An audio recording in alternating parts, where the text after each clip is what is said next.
బ్రహ్మకు శివునికి నారదముని భృగుముని వలన జరిగిన వృత్తాంతాన్ని చెప్పగా వారు విష్ణువు ఆకలి తీర్చడానికి వారు ఆవుగా బ్రహ్మ దూడగా శంకరులు మారి కలియుగ అవతార నాటకాన్ని ప్రారంభించారు.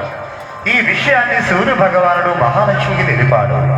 ఆమె గొల్లబామగా మారి భూలోకంలో చేరి ఆ ఆవు దొడల్ని చోళరాజుకు విక్రయించమని కోరాడు. చోళ దేశపు రాజు గొల్ల వచ్చి తెచ్చిన ఆవు దూడలని చూచి ముచ్చటపడి వెల ఇచ్చి స్వీకరించాడు. అక్కడ నుండి ప్రతిదినము ఆ గోవు తన పాలతో పుట్టలో ఉన్న స్వామికి పాలదారులు ఇచ్చి తృప్తిపరిచేది. ఇది చాటు నుండి గమనించిన యాదవుడు ఆవు మీదకు గొడ్డలి విసిరాడు.